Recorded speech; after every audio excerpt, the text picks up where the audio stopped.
सातारा जिल्हा हा धरणांचा जिल्हा म्हणून ओळखला जातो.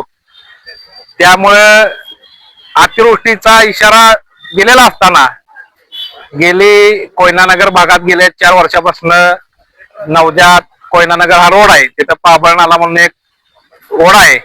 तो ओढा प्रशासनाला गेली 4 वर्ष झाले सांगतात की हा ओढा खचतोय, तिथं कॉन्ट्रॅक्टर काम करतोय आणि निघून जातोय आणि ते दरवर्षी पाऊस आला की ओढा खचलेला असतोय, त्यामुळे वाहतूक पूर्णपणे बंद होते. तो रोड बंद झाल्यामुळे गेली 3-4 गावांचा संपर्क करतोय.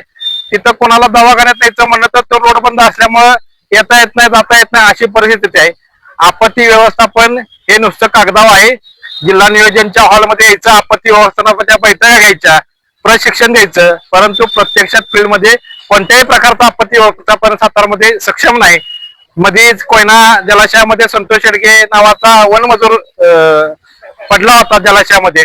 त्याच्या शोध मोहिमेच्या वेळी आम्ही 3-4 दिवस सातत्यानं आपत्ती व्यवस्थापनाला सांगत होतो, परंतु त्यावेळेला आपत्ती व्यवस्थापन सांगत होतं की कणकवलीची टीम आणा, सिंधुदुर्ग मधले मालवणची टीम आणा.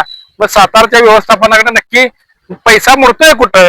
दरवेळी आपत्ती येणार, GSI होणार, अशा किती दिवस ह्या गोष्टी चालू होणार आहेत?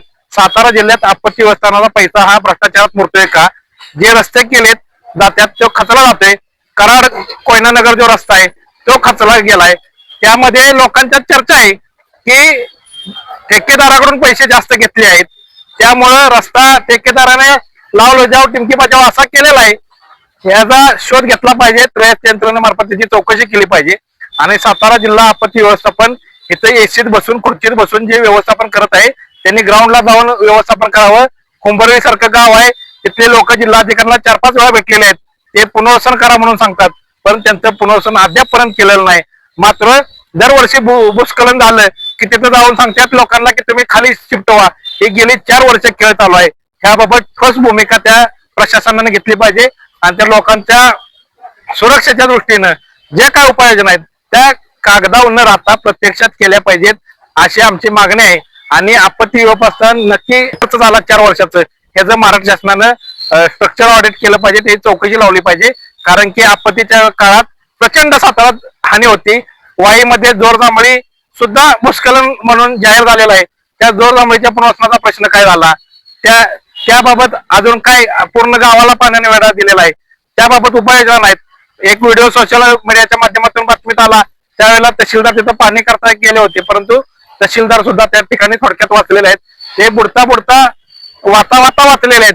त्यामुळं हे जी काही व्यवस्थापन आहे हे व्यवस्थापनाचे अधिकारी ऑफिसमध्ये आणि लोक मात्र शेतीची कामं सोडून आपल्या सुरक्षितस्थळी जाण्याचा प्रयत्न करतात. त्यामुळे व्यवस्थापनानं ह्या ज्या काय गोष्टी आहेत त्याबाबत जिल्ह्याच्या आढावा घ्यावा आणि प्रत्यक्षात कागदावर कागदपत्री काम न करता प्रत्यक्षात लोकांना मदत करावी, प्रत्यक्षात त्यांचं पुनर्वसन करावं, एवढी अशी आमची मागणी आहे.